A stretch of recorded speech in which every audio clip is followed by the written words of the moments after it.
Hello dear students, welcome back to our channel being smart education.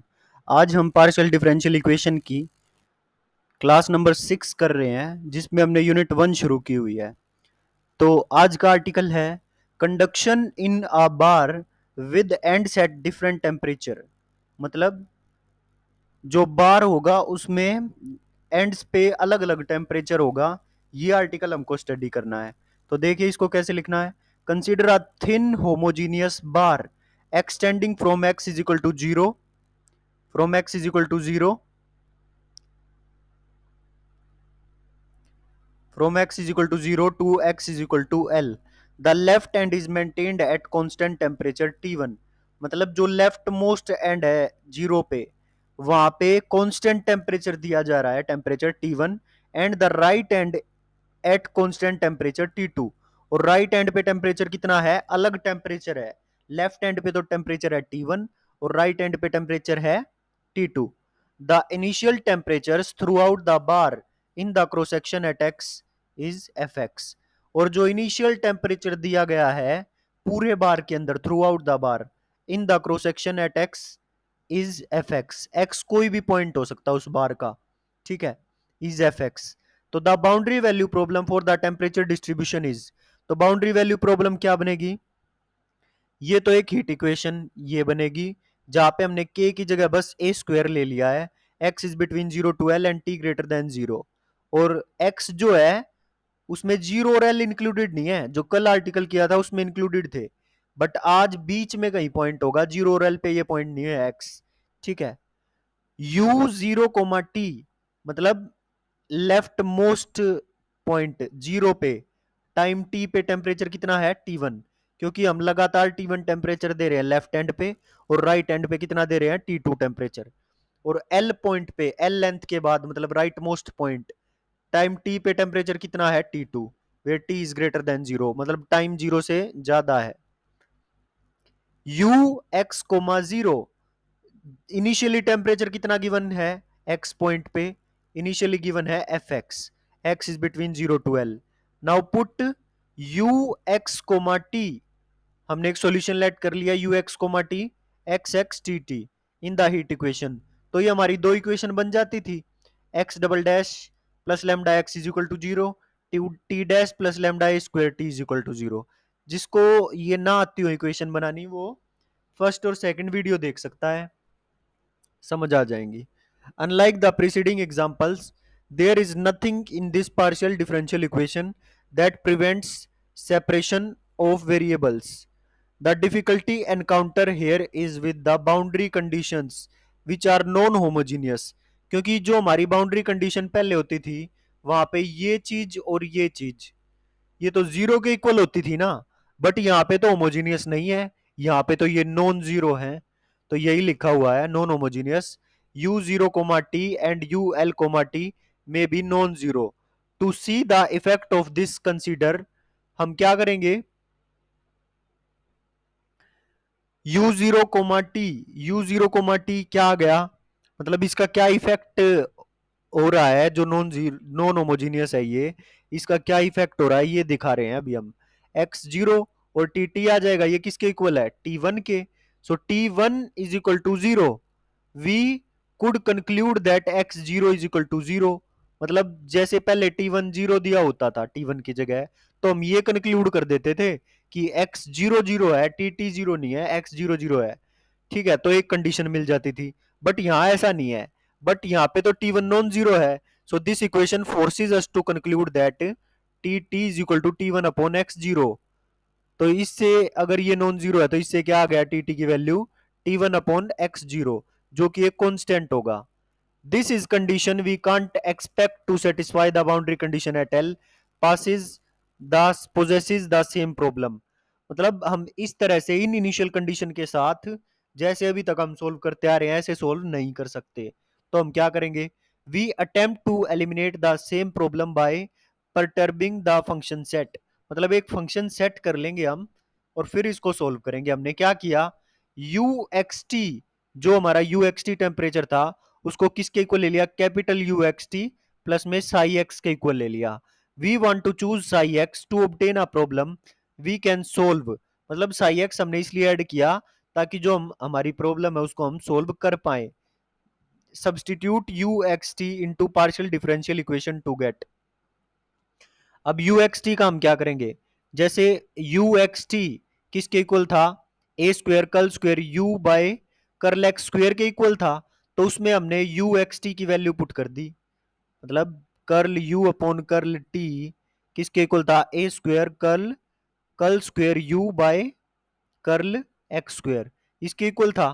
तो यहां पे हमने इस यू की जगह ये सारी चीज पुट कर दी और दोनों को अलग अलग कर दिया, तो क्या आ गया, A square curl square U by curl X square plus A square psi double dash X. ठीक है, यहां तक किसी को कोई डाउट?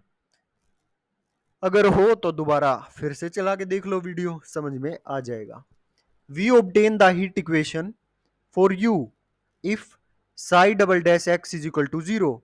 और हम हीट इक्वेशन आसानी से ऑब्टेन कर सकते हैं, अगर ये चीज जीरो हो जाए, Sai double dash X zero हो जाए, तो हमारी हीट इक्वेशन ये आ जाएगी।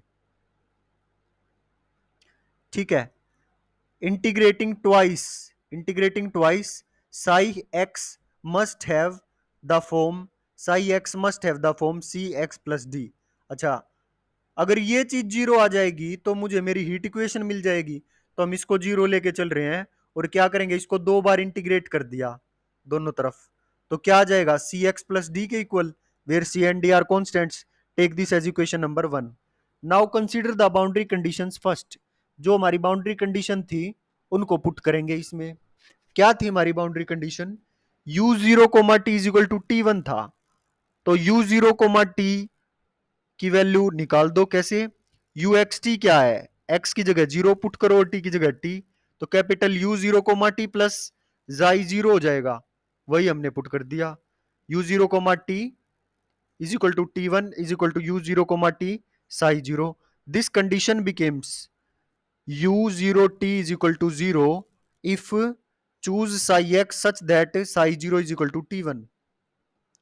मतलब ये u जीरो टी जीरो के इक्वल कब आएगा, ये जीरो के इक्वल कब आएगा u जीरो टी, जब ये साई जीरो किसके इक्वल हो जाए, टी वन के इक्वल हो जाए, ताकि ये टी वन उधर जाके जीरो बना दे और मेरा capital u zero comma T किसके इक्वल आ जाएगा, जीरो के।